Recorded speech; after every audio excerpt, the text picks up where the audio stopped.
мына микрофонды алып тұр маған. Шамыз ойлана келе әмірдің шешімі бойынша. Мен главный. Телефон болған жоқ. Қандай телефонсы? 6300. Ауырып тұрмын да.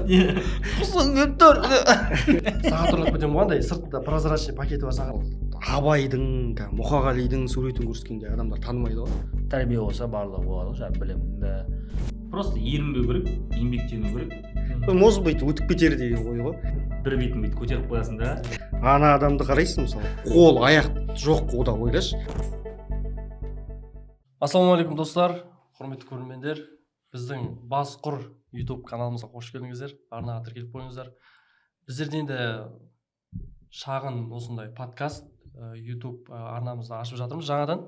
Енді мінекей мына жерде қарапайым жігіттер өзіміз сияқты қонақтарымыз келіп жатыр. Қош келдіңдер жігіттер. Қош көрдік. Бірінші рет көріп тұрмын, бүйтіп қосай ба. Енді біздер бәріміз төртеумізде де бірінші рет достар, қателіктер болып жатса енді кешіріп қойыңдар. Біздерде енді қателіктер кетуі мүмкін. Қош келдіңдер жігіттер енді. Қош көрдік. Бұл енді экспериментальный подкаст болғаннан кейін еркін форматта бір тақырыпты қозғап, бір талқылап деген сияқты, бір өздеріңіздің ойларыңызды айтып отырсаңдар деген сияқты ғой. Енді давай бастап беріңдер. Бастайық та? Да, бастап беріңдер. Так деп ойлап қалсаң.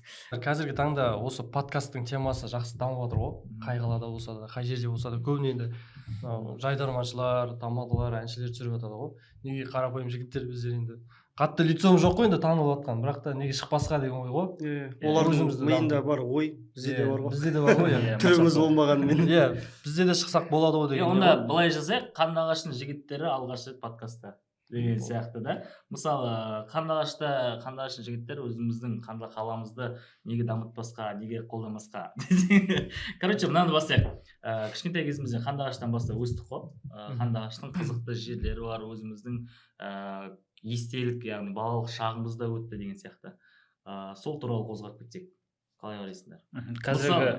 Қазіргі жас балалармен біздің кезіміздегі кез ба? Иә. Біздің бала кезіміздегі кез, қазіргі бала кезі. Мысалы, біздің бала кезіміздегі қызықты моменттер болды ғой. Мектепке бара жатқан уақытта далада отыратын апалар стаканмен шемішкі сатты да, екі қалтамызды толтырып алып баратын едік деген сияқты. Мысалы, жалпы формат мындай ғой, енді біздің бала кезіміз қалай өтті, қазіргі жасөспірімдердің балалық шағы қалай өтіп жатыр. Соны салыстырмалы түрде айтсақ. Енді актуальный тема ғой. Біз енді шамалы 90 жылдардың бір аяғымыз ғой біздер. 98, 99-дар соның потоктың бір аяғымыз ғой. Телефон болған жоқ. Жаңағыдай асық ойнап өстік, фишка ойнап өстік, тығыспау ойнадық деген сияқты. Қызылты ойнадық. Мысалы, бір сұрақ қояйын, жігіттер, мынандай нәрсе. Ең бірінші телефондарыңызды қай жаста бастап ұстадыңдар? Мен 10 жаста ма? 9 жаста. Қандай телефонсы? 6300. Сырт алмастырылған. Мен бағланға қарағанда жақсы тұрдым. Біздің жағдайымыз жақсы болды, сол себепті мен 7-ші классын бітіргенде алдым десең де. Ерте ұстапсың? Ерте ұстадым, 13 жасымда. Кнопочный да? Кнопочный 27:00 деген алдым. И то оны үйдегілер алып берген жоқ. Тәтем алып берді. Арайта теме сені жақсы көремін десең. Рахмет сол. Саған алып берген жақсы екен. Мен бірден ұстадым. Менде, короче, апамдан қалған экспресс мюзик. Менде де дәл сол. Кнопкасы бар ше. Көк цвет. 50-30 ба? 50 дұрыс. 50 Жеп тұтсек дейсің. Одан кейін 9-шы класста тойға шықтым ғой, күтті кезінде ән айттым сол. Тойға шығып, ақша тауып 6300 дейтін жасылан бөлмесе, содан қолдан сатып алдым ғой, темірші, атымен 6300 дейтін телефон болды менде. Бірақ тойға шықтым өлең айтып жатыр сол кезде мысалға. Ол кезде 1 2 3 қосылу тұр аппарат емес шығады. Жоқ, ол кезде менде Ақтілек деген өлең бар. Есімде. Балалық кезде айтсам Қандыағаштың сөзі солдым ғой мен, почти. Баяғыда кішкентайында айдаршашы болдым бізде. 3 жасымдан бастап. Көзамды өскен бала ғой. 3 жасымда ана халыққа көрінбеймін ғой. Андай бочкілер болады ше, палатка тойлар болады ғой ол кездерде. Бочканың үстіне шығарып қояды, немесе осындай столдың үстіне бір бұрышын дастархандарды алады да, бүйтіп сыпырып жібереді да, бір столдың бұрышына қойып қояды, болды тапайсың ғой. Жоқ, жігіттер, құрметті көрермендер, ренжімеңіздер, телефонға кетті. Сен айтшы енді, біз айттық. Жаңа 6-шы классында ма, сол батядан қалған экспресс мюзик ұстадым да. Сонымен жүрдім. Әкеңізден қалған телефонды алдым. Ең бірінші әкемізден көрген мұра десек. Короче, қазір мысалы менің ұлым 4 жаста. қазіргі 4 жаста ол маған iPhone алып бер деп жылап жүр. Төрт жаста ба? Иә, мен мамамда телефон бар, сенде телефон бар, бірақ менде телефон жоқ дейді, жылайды. Просто андай аңырап жыламайды, аянышты болып жылайды ше, қалай алып мұқтаж болып па? Бірақ 2 жасында планшет алып берген, ол дұрыс па, дұрыс емес па білмеймін. Қалай ойлайсыңдар? Енді қазір заманның талабы сай деп ойлаймын. Былай телефонға негізі үйретпесең, телефонға үйретпесең негізі үйренеді балдар. Да? Мысалға мынаны сразу сен 1 жасынан бастап көрсетсең, ол соған үйреніп қалады. Сұрайды ол. Уже біз де телефонда отырамыз, көреді ғой бала, көрген істейді ғой. Қазіргі балдар в основном заманға сай кәдімгі электронный болып кетті ғой. Бүкіл ютубты қарайды, ютубтадағы интернет App Store'ның барлығын біледі, мысалы ше, Play Market'ның барлығын біледі. Біздер мысалы телефон деген вообще ұстаған жоқпыз, сол ес білек агенттің кезінде уже шығып бастаған жағымыз, Opera Mini'ге кіріп ше. Ал баяғыда біздер мысалы далаға шығып фишка болды ғой. Фишка хит болды, Нарутоның кезіндегі фишка хит болды. Ол фишкада бердің келе бір 8-7-8 оққан кезде шыққан шығар. Оның алдында асық болды ғой, асық ойнадық, қызыл ешек, ұзын ешек, бестас, Десятый не порядка деген болды. Пароль ма? Пароль. Қыздардың қолында. Достар, біздің замандастар болса, ютубты көріп отыр, астық жаза кетіңіздер, тағы не ойнадыңыз. Қандай қызықтар. Сосын не болды ғой? Айтшы, Дендей. Қазіргі PlayStation. Әмір қатты ойнаған сияқты соны. Кімші? Қандағаштағы легенда, айта кетейік. Датираж. Кім кезінде? Датираж дейді ма? Датираж дейді. Мен Затираж дейтін болдым. Ал негізі оның аты дядь Сережа екен ғой. Мен жаңа естіп тұрмын соны. Біз ол кезде білмеймін, андай не болды, кіребесіне қол тірейтін болды осындай. Есікте қол тірейді. Кір деген кезде кіресің, шық деген кезде шығасың. Уақытың болса бүйтіп құлағына бүйтіп. Иә, уақытың болсын, тұр деген кезде тұрмасаң, енді бірақ ол кезде орысша білмейміз ғой, осы құлағынан қақ етті. Tekken 3 деген болды ішінде, білесіңдер ма? Tekken 3 Crash Brush. Краш Brush іште ғой, Crash. Сосын ана болды бақа. Тың дейтін же. Даката өлең дауыс мен ойнадым ба? Tekken 3 мен. Сосын телевизорлерде ойын болды. Телевизорда ойын болды, иә. Шарла танк болды ғой. Танк болды, Дендейде ғой. Марио болды. Асық қой күштісі. Қызығы асық қой. Осындай уақыттарда примерно асық хит болады. Осы уақыттарда тюльпан теруге шығады. Ойбай. Ол кезде штраф жоқ. Шынымен қызықты кездер ғой. Походқа больницаның артына шығасың. Походқа шығады. 49 үйдің артына біз 22-ші тұрамыз. 49 артына жая бар. Білмеймін неге ана аяққа барып айдалаға баруға болады ғой. 49 жақын ғой. Лимонад, жұмыртқа пісіріп шығасың деп. Еще не болды ғой білесің ба? Ең қатты алыс жеріміз қазір Ақтөбе Қандыағаш трассасы бар емес пе? Ана Сұлтаннан бұрылып перекресток. Иә. Сол жолдан ассаң болды. Ол жерде коттедждер болған жоқ. Карьера дейтін бар еді өзі қандай. Карьера. Қоң болып ойнайтын еді Карьера. Шын не болды? Речка болды? Піш дейтін білесің? Самалда. Самал жақтағы ма? Мен не болды ма десе? Жоқ, Самалда ол да қызық қой, Самалда. Енді Қандыағашта өздерің білесіңдер ғой, су жоқ, дым жоқ. Самалда қардың суы ғой, по идее, ойыққа жиналған. Соған түсесің. Иә, соған түсіп жатасың, жан-жағында сиырлар кетіп жатады. Бір машина жуып жатады. Кімнің Біреу машина есінде жуып жатады. больницаның артында бассейн болды ғой. Көтерілген жоқ, далада түсесің ғой. Бассейн болды, әлі бар ол. Серьезно? Иә, әлі бар. Баня дейсіз қазір. Жоқ, әлі бассейн болады деді, бірақ ашылған жоқ қой. Сонымен қалды ғой. Су толып қалады, короче, соған барып түсесің. Жерін қазып не істеп қойды, соған түседі, бітсе болды, қалады соң. Сосын енді тағы да бір сұрақ, бір бала кездеріңіздегі, мектеп кезінде дейікші, мектеп кезінде ең қатты ұялып қалған кездер болды ма? Деп қалатын. Ұялып қалатын. Баланы айтатын сияқты. Көп сияқты ондай. Именно еске түсіп жатқан. Мықтысы емес та, менде күнде ұялатын кез болды. Қандай? Бір оқиғасын айтшы. Үшінші класста екінші класстың бір қызына көрдім, короче. Ол кезде анда наклейка жабыстыратын не бар емес па андай? Анкета. Жоқ, просто наклейка жабыстырасың, короче, ол кезде хит андай.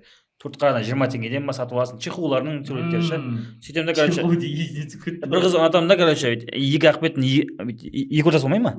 Соны жыламын да, соған типа мен сені жақсы көремін деп жазамын да, и наклейка жабыстырамын, короче. ойыма келген сол болды, короче.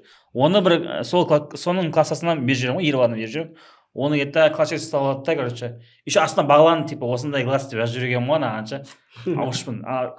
Бүткіл адресіме келіп тұр ғой, класс жетекшісі. Гүлдана деген апай, әлі есімде ше. Осылай кабинетіне апарта барлығының өзі сол 2 В ма деймін сол ол класс ше. Барлығын көзінше не істеп қойды, жатып қойды мені. Жатып қойды да, кешірім сатып қойды ғой. Барлығын уже кешірім сатып. Сол өте ұят болған сол. Нешінші класста дейсің? 3-ші класста. Үшінші класста. Мен Әлі ұялып жүр ма? Ұялмаймын ол апай. Бірақ ол әлі ұялатын сияқты десең. Ол zaman мақтанатын сияқты бағланның кезінде орнап отырсам. Сендер? Менде мындай жағдай болды. Данный момент есіме түсіп жатқан жалпы көп қой. Короче, орыс тілден түркке шығып кеттім. Мен кішкентай кезімде отличник болдым. Андай отличник болдым мен. Сабақтан төрт алса жылайтын. Сабақтан төрт алса жылайтын. Сабақтан төрт қоя ма жылаймын. Апай, 4 қоймашы. Сондай болдым. Бір 7 ма 8 оқимын, орыс тілден түркке шығып кеттім. Мен по идее орысша вообще қақпаймын. 0 түсінбеймін ол кезде. Қазір хоть түсінемін ғой, сөйлей алмасам да. Мен ол кезде түсінбеймін. Бірақ қалай 5-ке шығып жүргенімді мен білмеймін. Бірақ 5-ке шығып жүрмін. Или может отличник болғасын апайлар түсірмейін деп 5 қойып жүретін шығар. Бір рет осындай жағдай болды. 4-ке шығып кеттім мен. Апайға келеді. 4-ке шығарып жіберді мен. Дым сабақ айтқан жоқпын, 4-ке шығарып жіберді. Осылай отырдым да. Неге 4 қоясың деген сұрақ қоямын апайға. Неге 4-ке шығарасың? Неге 4-ке шығарасың? Мен неге 4 дейсің ғой. Маған қарап тұрды, айтады, енді Әмір сен орысша білмейсің ғой. Мен айтамын, білемін дейді. Ал айтшы ал дейді. Үндемеймін ғой, айтшы ал. Как тебя зовут дегенсіз бе? Айтшы ал дейді, үндеген жоқпын. Сосын тұрдым да. Енді ана жерден ситуациядан шыға алмай қалдым енді. Ол енді мен айтып тұрмын оған, маған 5-ке шығар деймін. Бірақ маған хотя бы бірдеңе тапсыр дейді маған. Мен оны да тапсыра алмай тұрмын. Орысша дым білмеймін. Тұрдым да артқа қарай бұрылдым да, есікті бұрып сындырып тастадым, короче. Есікті бұрып сындырдым. Есікті бұрып сындырдым. 4-ке шықтым, плюс қай жаққа кірдім ғой, 8000 теңге. Есік сол кезде 8000 теңге тұрады. Менде андай ұят қой бірақ та. Қатты ұялған кезім, сабаққа жылайын жоқ ше. Ұйқы қанбаған. Сабақтан сұранып кету керек, лежіп сұранып кету керек болды да. Андай болды ғой. Бас киімді алып алдым да, короче ше. Басыма бүйтіп қойып, артық партада отырамын да. Үрем ғой, короче. Анау пар өзіңе келеді, бетің ысиды ғой. Ысыған уақытта, короче. Біз есінде осындай мастер болды ғой, маңдайын бүйтіп. Температура, апай ауыртып тұрмын деп барамын. Осы басым істейді, ыссы. Түрің бозарып кетті ғой деп қояды, десе ше. Түре бермейсің ғой ше. Сосын андай болды, жылап қалдым. Сол кезде бозарып кетті ғой. Ауырып тұрмын да. Құсың келіп тұр. Сосын қайта беріп банан жеймін десе ғой. Сосын қайта беріп деді. Класстан шыққан кезде сүмірейіп кетіп бардым. Екінші этажда оқимыз. Новый классқа көшкенбіз. Бірге түскеннен болды дейсің ғой. Бірге түскеннен ұмытып кеткенмін. Балдармен ақа қосақ есіктен шықтым даладан. Үйге қарай қайтып баратам. Бірдеңе деп айқайлап баратам. Апай терезеден тұрды, қайтып ішке деді осылай. Қалай кіресің классқа? Температура 2 этажда дейді ма? Жаман ұялған. Сосын тағы бір ситуация болды. Бәрін қолдандыңдар осыны ше. Ручканы алып тастап, көк ручка сызық. Қағаз шәне ше. Балдар технология сабағы. Балдардың бәрі апайдың алдында тұр ше. Біз 2-3 бала отырық. Ана жерде тұрған балаларды атып тұрып қой, короче. Құлағына тигізем деп аттым. Бір бала какой-то ол қозғалып болмаймын, кәдімгідей сілекеймен кәдімгідей дайындап отырмын жаңағы жібермеймін ба. Жіберген уақытта Гүлназ деген апайдың ана жеріне жабысып қалады. Бітті ғой. Үндемейсің ғой, вообще мойындамайсың. Жабысып тұр ғой, ұрысып жатыр ғой саған. Бүйтіп все. Ақсама. Менде де қызық оқиғалар көп болды. Біреуін айтайын, патологияда олар ғой шамалы андай ұрлық істегенім бар. Патолог ол. Короче, ол күнә деп класстасын шақырып туған күніне үйіне ше. Ол кезде 3 оқимыз ба сондай. 3 оқимыз ба, 2 оқимыз. 3 или 4 оқимыз, младший оқытамыз әйтеуір. Ол бала туған күніне шақырды да бәріміз жиналамыз, короче. Каждый адам өзі подарка алып баратын болып келістік ше андай. Бәрі анау апарам, сосын мен дым жоқ, мен не апарам, сосын. Білмейміз ол кезде ақша да бар ғой, ақша бар. Тойға шығып та табамын ше ақшаны ше. Сол кезде сөйтіп тұрамын да базардан барамын да 1 сағат ұрлап кетемін ғой. Арнадан ба? Ветеринарда тұрған ше. Қайсы нелер бар? Оны бар ғой ешкімге айтқан жоқпын ше, неге ше. Осы жерде айтып жатырмын. Кешірім сұра. кешірім сұраймын, базарда кім екенін білмеймін, қай ағадан ападан алғанын білмеймін ше, жайменде қайтарып беремін бұйырса дейші. сағат ұрлап кетемін ғой, андай сыртында прозрачный пакеті бар сағаттар болды ғой баяғыда, ана спайдерменнің бентендік болатын соны аламын да жаңағы туған күні отқан балаға күшті қылып алып беремін ғой, ана бала күшті қылып қабылдайды ғой, еще деген потолок подарка болды ғой, ол ішіндегі ше, кейбіреулер андай қағазға открытка жасап әкеліп беріп жатыр ғой, пластилин ортаға жауып қой, менікі деген бидон сатамын. қолымда сыйлық болды ғой ана жерде, кәдімгідей. Кімге сыйладың? Қай досыңа? Әділет дейтін классасыма сыйладым. Кешірім сұра. Қазір сол Әділетке нормально ол, білмеймін. қазір сол әнші жауға жар деп қуылса жауа. Мен ана Нұрлыжан екеуміздікін айтсам потолок болды ол. Короче, бірінші қатарда отырамыз, қандай сабақ, қандай мұғалім екенін айтпай ақ қояйын. Ұяттай. Альбом біліп отыр ғой. Апай білмейді енді. Апайдың есінде жоқ шығар. Нұрлыжан деген классасым бар. Есіге түсіп кетті ме? Есіге түсіп кетті ме? Нұрлыжан екеуміз отырамыз. Нұрлыжан деген классасым. Оның да күлкісі қатты екеуміз. Мен де күлсем тоқтамаймын, бірдеңе күлсем. Екеуміз бірге отырық, еще апайдың дәл алдында отырық. Сосын апайдың дәл алдында отырық. Апай сабақ түсіндіріп жатты да, енді андай ғой. Апайдың сыртында костюмі бар. Костюмі неде ілініп тұр отырғышта. Ішінен мына жері мынандай майка сияқты көйлектер болады ғой, апайларда. Майка сияқты көйлек киген. Солай сабақ түсіндіріп жатты да, енді кабинет салқын болды ма білмеймін.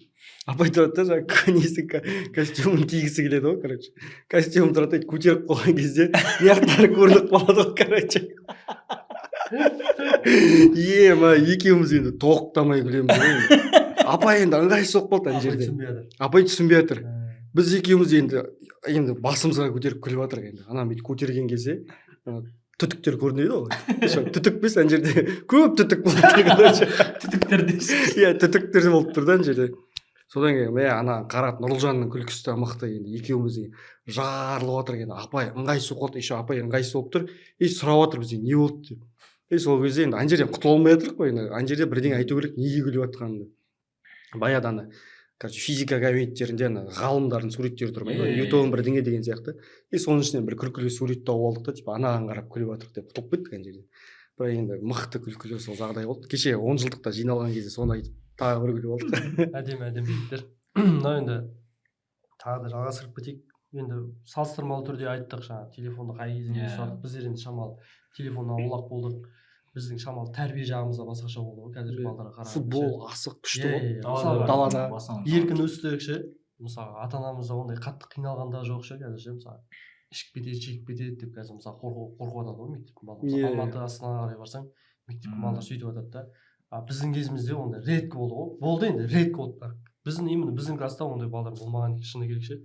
Бірақ енді қазір балдардың көзі ашық, көкірегі ояу, шамалы ертерек дамып жатыр ше, ерте өсіп жатыр. Мысалы біздің 18 жасымызда ойлаған нәрсені қазір 13-14 жаста ойлап тастап жатыр ше. Тез өсіп жатыр балдар. Енді менің айтайын дегенім, қазіргі балдармен біздің кезіміздегі тәрбиеміз басқаша болды. Мысалға. Кезінде бізді кәдімгідей тәрбиелейтін еді ғой, ұрып ше. Жаман болмайсың ғой одан. Мысалға мұғалімдердің бәрі жетпеген кезде мен намыстанамын үйге айтуға ше. Үйдегілер де айтады ғой, мысалға біз мұғаліммен ренжідің ба, айтпа, ұрысты ма, айтпа бізге деп ше. Бізде айтсаң наоборот әдеті ұрады еді ғой. Кімді тоқшайтын шнурмен ұрып көрді. Өт жоқ қалсаң таяқ жеген жоқпын деп. Короче, мынандай болды. ИМД тұрдым ма, ИМД толдым, ИМД ма негізі бірінші класстан үшінші классқа дейін сояқта оқыдым. Жұрттар таңертең мал жайлап жатады ғой, малдарын шығарып салып жатады ғой. Біздің мама таяқпен қуып бара жатады сабаққа менен ше. Вообще жалайы жоқ ол сабаққа деген ше. Өріске десе. Малдарың өріске жатым болса. Содан кейін ғой. Қазір қараңдар, сендер жігіттер не айтасыңдар енді? Қазіргі балдар поколение ғой. Поколениеге, болашақ поколениеге не айтасыңдар? Өздерің қандай тәрбие көрдіңдер? Или енді мәдениетті ол өсуге, мысалға интеллигентный деп айтады ғой енді қазір сөздермен ше. Сол тақырыпқа қарай келсек, келешек енді білмеймін, енді өйтіп ақыл айтатындай жасқа келген жоқпыз ғой. Бірақ та сол осы жасқа дейінгі көргеніміз жоқ деген нәрсені мүмкін қазір көп айтпайтын сияқты деймін да. Просто андай ғой, қазіргілерге ақыл айтатындай жағдайдамыз мысалға. Өйткені неге, мысалы қазір қарайсың ғой мысалы көшеде мысалы видео түсіреді ғой адамдар, мысалы Абайдың Мұқағалидың суретін көрсеткенде адамдар танымайды ғой. Біз мысалға мектепте 3-ке оқысақ та бар ғой, түрін любой ақынның любой мысалы ненің түрін анықтап айтып бересің ғой. Ол қандай өлеңдерін жазды, әйтеуір жоқ дегенде бір екі өлеңін айтып жібересің или бас жағын айтып жібересің. Түрін білмей жатыр да адамдар ше қазіргі ол балалар. кезде мынандай болды ғой, біз әдебиетте кәдімгідей ақынның суреті тұрады, туылған жылы, қайтыс болған жылы, баяны тұрады да, и соны бізге үйге тапсырма қылып беретін, жаттап береді, содан жатталып болған ғой бізде. Қазір қиын сияқты. Мен жатталып келді, бәрін жаттаған жоқпыз, мысалы жаттадым да айта алмаймын барлығын, бірақ андай ғой, мысалы біз өмір айтсақ қазір андай айтамыз ғой, мысалы 4 жасында ауыл моласынан білім алып медресеге оқыды деп, Орынборға медресеге түсті деп, барлық ақындар, жазушылар барлығы солай болған ғой. Сол сияқты ғой.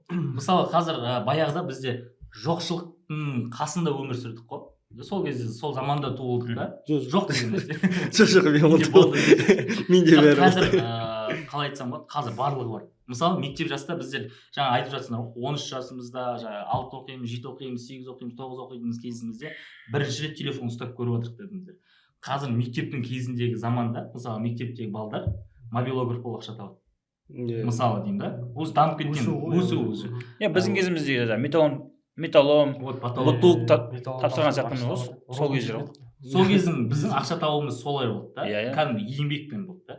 Ал қазір барлығы оңай болып кетті да, ақша табу. Сосын қазіргі балдардың жоқ деп айтпайды, ерік беріп саған, ол үлкен жігіт, өзі өсті, и олар келеді да, қадағалау жоқ, көшеге шығады да білгенін істейді. Білгенін істегенде балдармен жүреді, темекі шегеді, ішеді, төбелеседі. Төбелеседі, ол уже арғы, әр жағы уже айта алмаймын. Білмеймін, қазір көп қой, мысалы андай темалар көп қазір, жаңағыдай психологиясына әсер етеді, детский травма, білмеймін, переходной возраст. Міне кешегіде бізді қартайып кеткеніміз шамалы ғой, кеше ғана ғой, мысалы дүниеге келгеніміз біздің де. Сонда бірақ біздің поколениеде ондай естімеппіз, мысалы ондай әңгіме естімеппіз. Патология, переходной возрастта угрей шығады деген есімде болды. Қазір депрессия, психологқа барып кәдімгі сөйтіп істейді ғой. Ол енді әспеттеудің қажеті жоқ сияқты адамды. Сол әспеттеу арқылы балай бос болады да, сосын еркін өскеннен кейін не болса соны істегісі келіп тұрады ғой мысалға.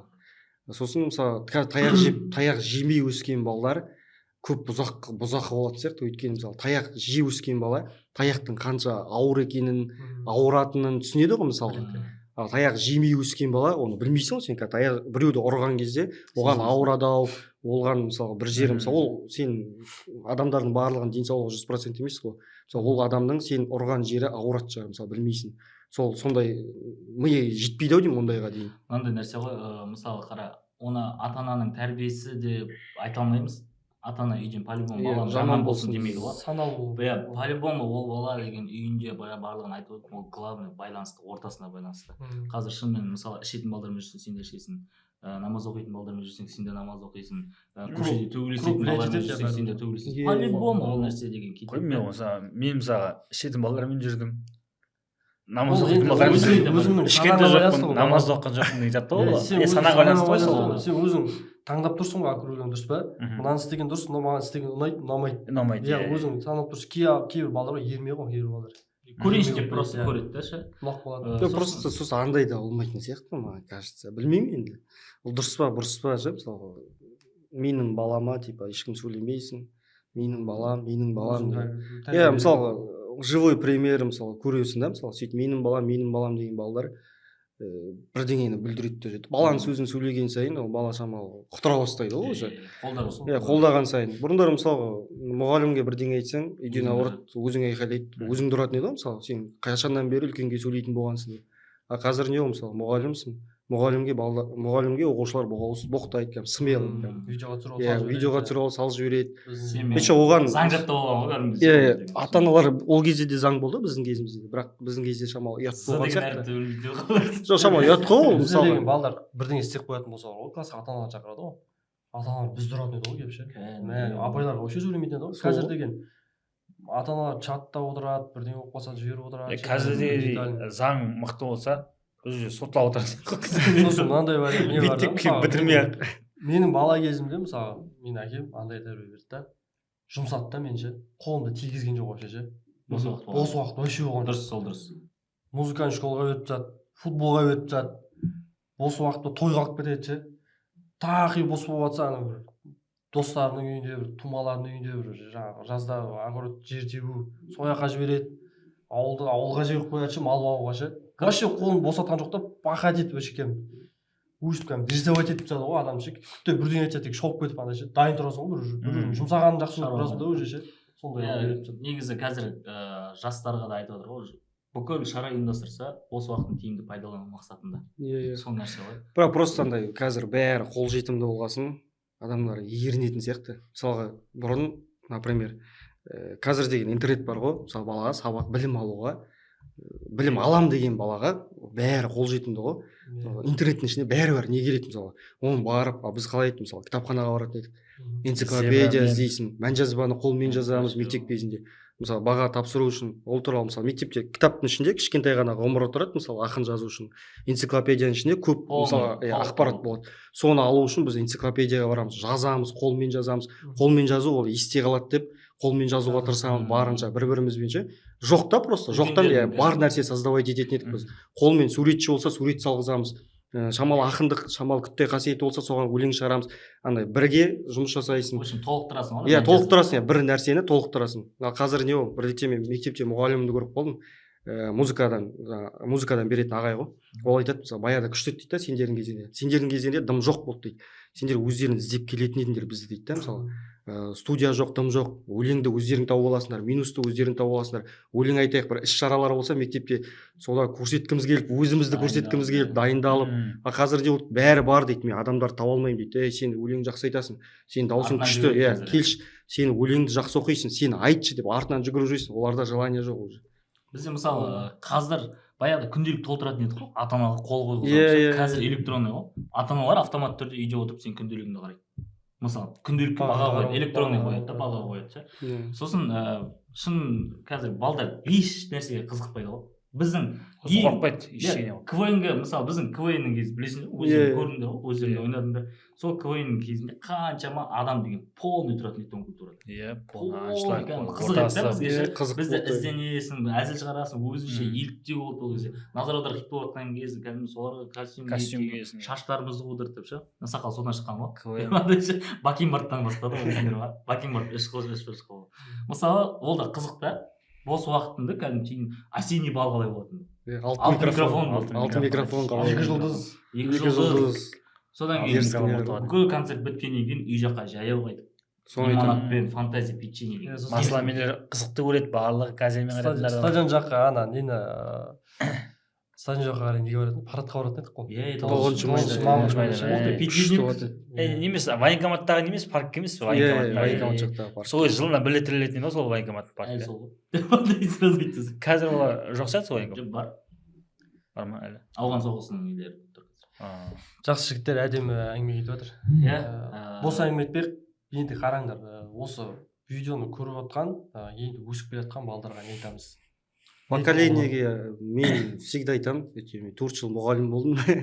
Сол мұғалім болған кезде всегда балаларға айтатын білім алыңдар деп ше. Өйткені білім ғой адамның ой өрісін өзгертеді, вообще әңгімесін, сөзін, адам білім алған сайын уровені оның жоғары болады да. Дамисың да. Ой, андай жаман нәрселер адамға жеркенішті болып көрінеді да, мысалы. Төбелес жеркенішті болып көрінеді. Мысалы, жаман сөздер, боғауыздар жеркенішті болып көрінеді. Мысалы, өз-өзіңді мысалы дұрыс ұстамау деген сияқты. Жаңағыдай жаман нәрселермен әуестену, ол да жеркенішті болып көрінеді. Білімі жоғарылаған сайын. Сосын қарайтын нәрселерді мысалы интернет тәрбиелеп отқан заман ғой. Мысалы, интернетте уровені жоғары адамға, мысалы IQ жоғары балдарға мысалы қызық емес қой, мысалы андай мысалы жаман нәрселер, күлкілі нәрселер көп қой, сондайлар тез хит болып кетеді да, көп қаралым жинайды, сондайларды қарап отырамыз бәріміз. Біздің уровеніміз сондай, біз соған күлеміз да, сол уровенде қалып қоямыз. Мысалы уровені жоғары балалар уже ананы қарамайды, қызық емес ол. Ол білім алғысы келеді, қабылдамайды, ол басқа нәрсе алғысы келеді. Сондай балдар, болашағы бар бала. Сондай балдардан болашақтан бірдеңе күтуге болады да, олар елді дамытады, бірдеңе істейді олар. Мысалы жаңағыдай темаға күліп, соған мәз болып, солмен шектеліп отқан балдардан болашақта бірдеңе күту қиын олардан же. Бір сөзбен айтқанда, білім ғой. Білім алсын. Сол бар сөз айтып тұрсың. Артында өзім өзімнің ойым ба, былай енді білмеймін, главное тәрбие дұрыс болған сияқты. Тәрбие болса барлығы болады, жаңағы білімің де, мәдениетің де. Осыны бір ғана затпен шектеп қоймау керек сияқты. Мысалға сабақ оқыдың ба, болды, сабақ деп жан жақты болу керек. кетпеу керек та. Мысалы КВН болса КВН өзін сынап көру керексің ғой. Мысалы біздің кезімізде қалай болды, біздің кезімізде 11 бітірген кезде не таңдайтынын білген жоқпыз ғой. Примерно физикада грант көп деп физикадан жаздық. Ал негізінде мен әдебиетті таңдағым келді, өнерге түскім келді, бірақ әдебиеттен тупойсың да. Әдебиеттен тек жылмен несін білесің, бірақ қандай шығармаларды, мысалы мынау қандай өлең ұйқасы, мынау мынандай өлең ұйқасы деген сияқты ауыр жақтарын білмейсің да, тесттен 2 аласың, например. Сол үшін амал жоқ физика таңдадық қой, например. Біз үйдегілер шешіп тастайтын еді ғой, білесіңдер ма? Иә. Сен помощник машинист боласың. Маған мысалы үйдегілер айтты, 9 бітіресің, помощник машинистке түсесің дейді. Мен 11-ге қалдым. Айлығы көп, ақшасы көп болады. Мен айттым, театралға түсемін десем, ертең жүресің ба, ертең қай жақтан табасың, қай жаққа жұмысқа кіресің деген сұрақ қойды. Ладно деп үндемей тұрдым, 11 бітірдім де, үндемей дипломымды, аттестатымды алдым да, колледжге бардым. Театральный түсіп кетемін ғой. Үйдегілер білмейді. Үйге келдім, театрда оқып. Мысалы, зато өкінбейсің кәдімгі. Асырап отыр, өкінбейсің. шүкір, иә. Өкінемін десе. Өзінің қалауын орындағаны жақсы ғой. Жақсы, балаға сондай мүмкіндік беру керек сияқты мен ойлаймын. Дұрыс нәрсе таңдап тұрсаң. Мен айтайыншы, мысалы бұйырса болашақта ата-ана болып жатсақ, иә, сол күнге жетіп жатсақ, баланы дейді негізінде сол туылған басынан бастап, мен туылмай жатып құрсақтың өзі тәрбиеленеді дейді ғой негізінде. Сол кезде мысалы 1 жасынан бастап 6 жасына дейін негізі бала барлық тәрбиені ата-анадан алып алады екен. Губка сияқты ғой. Губка сияқты жұтып алады. Не көрсетесің, не айтасың да қабылдап алады.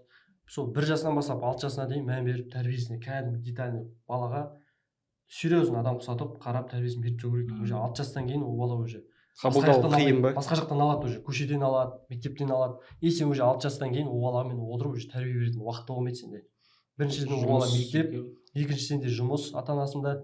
Ол мектепке барады, күндіз сен жұмыста боласың, кешкісін шаршап келесің, шама ойнатасың, болды, оған тәрбие беретін уақыт болмайды сенде. Одан кейін ол мектеп бітірген не дейді, колледж, универ дейді. Колледж болғаннан кейін ер бала болса үйленемін дейді, қыз бала болса күйеуге шығамын дейді. Сенде уже уақыт болмай қалады. Соны мен айтайын дегенім, жаңағы мысалға болашақта енді ата-ана болатын балдар болса, балдар өсіп жатқандар болса, мен айтатыным сол 1 жасынан бастап 6 жасына дейін балаға әдемілеп тәрбиесін беріп тұру. Сосын ер бала болатын болса, құлыңдай қылып жұмсау керек ше. Әдемі айтқан ғой, шариғатта ше. Құлыңдай қылып жұмса, одан кейін уже 15 жасынан бастап құрдасыңдай сыйла дейтін ше. Сол ұстансаң әдемі өсетін сияқты. Жаңа сөздің аузында 6 жасқа дейін деп жатсыз ғой. Бір жерде оқыдым да ше. 3-тен кейін кеш деген. 3-тен кейін кеш. Мысалы бала көргенін істейді ғой, по-любому ше. Мысалы үйде жүресің сен, бірдеңе билейсің деген сияқты, тағы да бірдеңе істейсің, и сол баланы қарайсың да, дәл соны істейді екен. Бала ше, 3 жасқа дейін соны қабылдап алады екен да өзіне ше.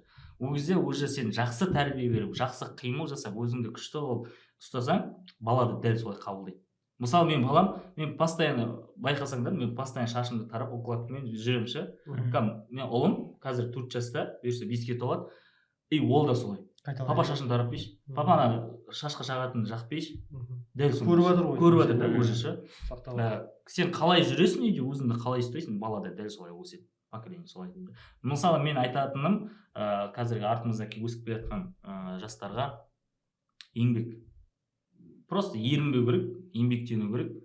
Бірдеңе шықпай қалды ма, қолыңнан келмей қалды ма, сынбай, әрмен қарай басқа нәрсе. Жаңа сен айтып жатқандай жан-жақты болу керек деп жатсың ғой. Дәл сол сияқты сынбау керек, алдыға қарай ұмтылу керек, мақсат болу керек, мақсатқа жету үшін алдыменен мақсатшылар болу керек. Біздің подкаст сияқты ма?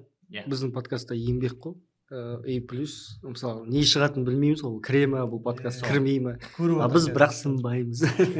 Құрметті достар, сіздердің қолдауларыңыз керек. Осы подкастты ұнады ма, ұнаған жоқ па, қай жерінде қате бар, қай жерінде қате жоқ, соны айтып өтсеңіздер, жазып өтсеңіздер. Өзіңіздің ойларыңызды. Қандай тақырыпта әңгіме болған қалайсыздар, енді бұл жерде отырып алып бір әлде дұрыс өсек айтып бір керек емес ақыл айтқан емес, мақсат просто өзіміздің ғой. Біздің мақсат YouTube арнамызға кіріп бір жаңаша формат енгізу. Осы жігіттермен бірге даму, осы дамимыз, өсеміз деп жақсы сіздерге бір ақпарат береміз деп жатқан бір мақсатымыз бар. Сол мақсатымызға жету үшін сіздер қолдап қойыңыздар. Осы YouTube арнамызға тіркеліңіздер міндетті түрде, бос қарамаңыздар, адамдарыңызға таратып қойыңыздар, біздерді қолдап қойыңыздар. Жоқ, бұл жерде тек қана біз төртеуміз жүріп подкаст түсіре бермейміз, тағы да басқа да жобаларды ұйымдастырамыз. Сол себепті бізге де сіздердің поддержкаларыңыз керек қой. Бұл тек бастамасы. Бұл экспериментальный подкаст болды. Жігіттер, рахмет. өзің ұнады маған. Давайте. Қорса салмай қалсаң. кетіп қалсам. Күтеміз, 10 минутымыз бар. До конца күтеміз. Менде всегда андай ой, менде сондай ойда мындай айтқым келеді негізі. Может быть өтіп кетер деген ой ғой. Өткенде андай өтіп кетіп жатса да жақсы ғой, өйткені қазірдегі реально интернет қой тәрбиелейтін баланы. Мысалға вообще не в тема нәрсе. Жоқ, просто нечаянно случайно мысалға біреу қарап отырып мысалға дұрыс ойға кетіп қалса деймін да мысалға. Пайдасы біреулер керегін алады, біреу керек емес. Сол мысалы бір адамға болсын пайдасы тиіп кетер. Мысалы мен мектепте жұмыс істеген кезде клиент кемсіздермен әңгіме айтатын едім, ондай жындылар болады ғой мектептегі. Осылар типа келіңдерші деп әңгіме айтайық. Сол всегда айтасың, бір әңгіме қосып айтатыным ше, бәріне бір текстовка, бір әңгіме ұра бересің.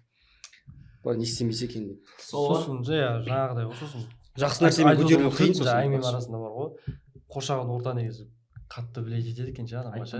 Иә. Менде де мысалы қазір осы жүргенде бар ғой, маған басқаша орта керек жүрді, дамитын ше, басқаша клеем жаңағыдай бір күтті кезімізден бірге келатқан, сенің қырсығыңды білетін, сен качағыңды білетін сондай балдар да. Кездескен сайын сол мектептегі жағдай, бүйтіп қойғанды айтады. Клеем сондай да. Мен шаршап кеттім уже бар ғой одан ше. Бізде күнде сол ғой. Ливарыс дегендермен кездесесің ғой. Мектеп кездегі қандашқа барсаң да сол тема ше.